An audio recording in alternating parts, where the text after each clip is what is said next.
Hello everyone, I'm Mekeor and I made some Emacs themes that I would like to show you. In particular, they compose very well, as you can see in this snippet from my init.el. I load several themes at once. That's because they are composable.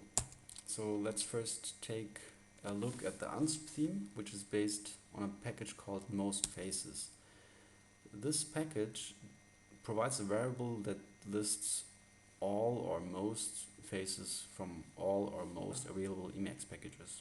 So I just installed all of them and then I listed, you can at least think of it as that.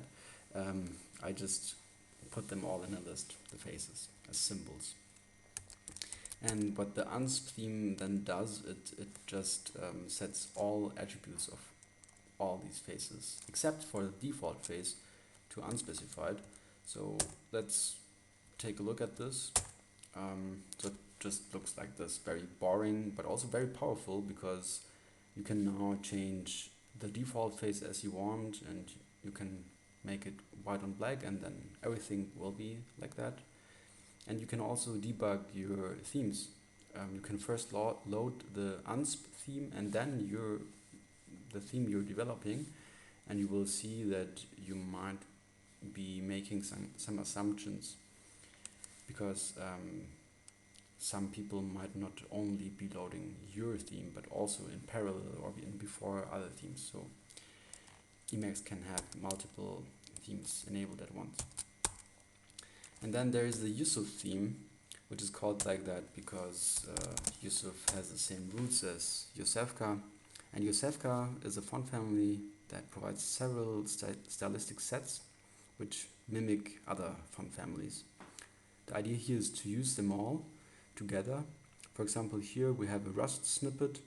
The first line is an identifier, the second line is a docstring, the third line is a string, the fourth line is a comment, and then we also have a number literal here. And we can see, for example, the B's are different, the G's are very different, and the B and the C here in the comment are a little bit more serif, so that's the idea. And in particular, the 0 and the number is very distinct also.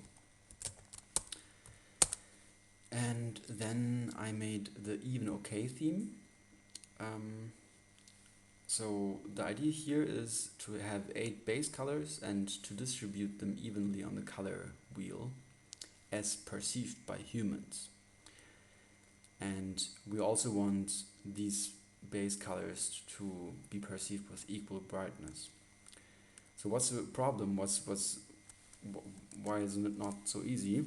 That's because, for example, if we use the RGB color space and we distribute the F, we just have one F and we distribute it permuted, we get 3 colors and they are not perceived in equal lightness.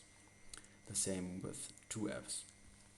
So that's why the OK LCH or OK Lab color space was invented in the last couple of years. It provides these features. And how I chose these colors now is I went to this website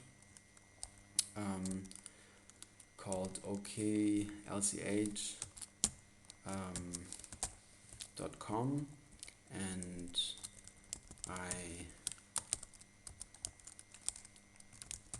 chose colors by maximizing the lightness first while retaining the chroma feasible, and I also needed the hue to be bridgeable.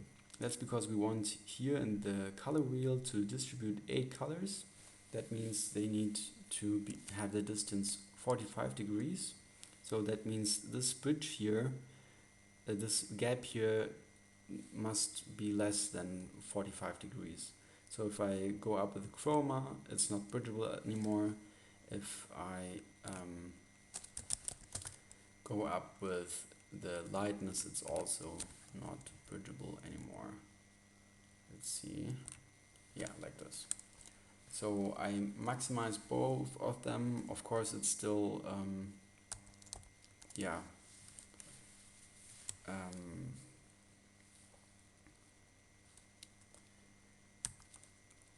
Matter of taste. Even okay, dark. Let's load the theme and see how it looks. And there's also the Mekeor dark extra with some more opinionated variables. And let's now take a look at some code. So for example, here's my init.el. So it's ELIS code, and as you can see, we have several colors here, and they all have equal lightness and perception, except for the heading here, which is white. And we can take a look at some Rust. For example, here, yeah, I think the colors are very well. And there's some TypeScript here also. So here, for example, you can see some numbers too. Yeah, that's all. Thank you for listening.